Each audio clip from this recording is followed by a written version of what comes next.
बाकी देशभक्तों का था।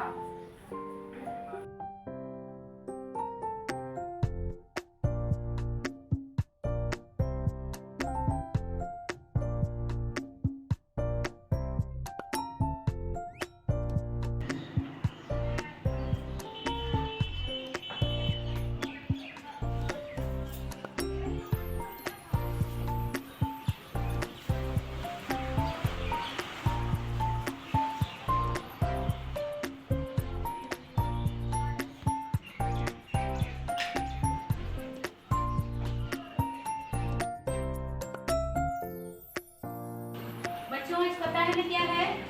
यस। हाँ बताइए क्या है?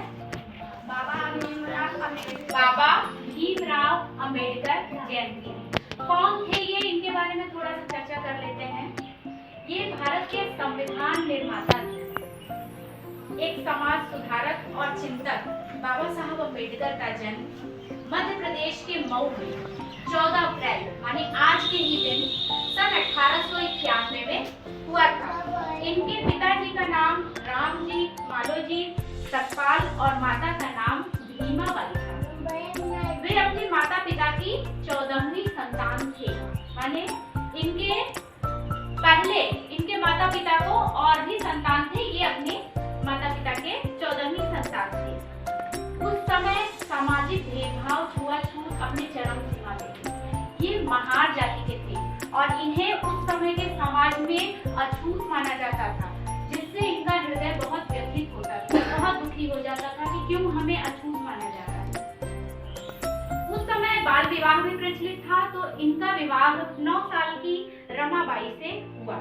विवाह के बाद सन 1908 में ये एल्फिंस्टन कॉलेज में प्रवेश लेने वाले पहले दलित छात्र थे, माने छुआछूत प्रचलित होने के बावजूद ये पहले ऐसे छात्र थे जिन्होंने एल्फिंस्टन कॉलेज में दाखिला लिया, प्रवेश लिया, पढ़ाई की। ये विदेशों में भी पढ़ाई करने गए।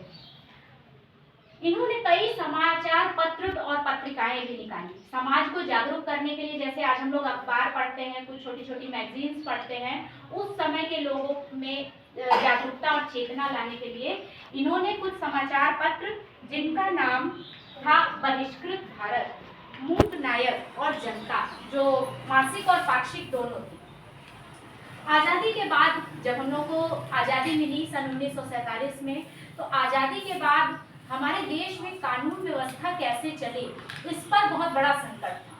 कैसे अपने देश के लोगों को एकजुट करके एक नियम पर चलने के लिए प्रेरित किया जाए। तो सबसे पहले तो इन्हें कानून मंत्री बनाया गया और 29 अगस्त 1947 को स्वतंत्र भारत के संविधान रचना के लिए संविधान मसौदा समिति के अध्यक्ष पद पर इन्हें नियुक्त भी किया गया कि ये मसौदा बनाए कि संविधान किस तरह बनना चाहिए। बहुत बड़ी जिम्मेदारी इनको सौंपी गई और 14 अक्टूबर 1956 को अंबेडकर और उनके समर्थकों ने पंचशील को अपनाते हुए बौद्ध धर्म स्वीकार कर लिया।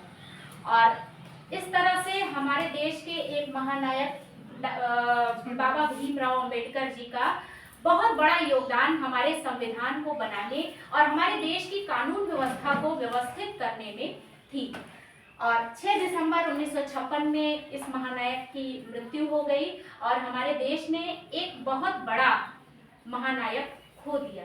लेकिन आज हम जब उनके महानता के बारे में सोचते हैं, तो हम इनके जब सभी कार्यों का आकलन करते हैं, देखते हैं, तो हमें लगता है कि वाकई उस समय के समाज को जब छुआछूत की भावना थी, ऐसे ही महानायक की आवश्यकता थी। और इन्होंने सभी चीज़ों का बहुत अच्छे तरह से नेतृत्व किया और हमारे देश को इतना बड़ा संविधान दिया, जिस पर हम आज तक चलते हैं और अपने आप को भाग्यशाली पाते हैं। हमारा देश भाग्यशाली इस मामले में भी है कि हमारे देश ने हमें इन तरह के बाबा भीमराव अम्बेडकर की तरह के नायकों को दिया और जिनके कर्मों से, कार्यों से हम आज तक लाभान्वित हैं।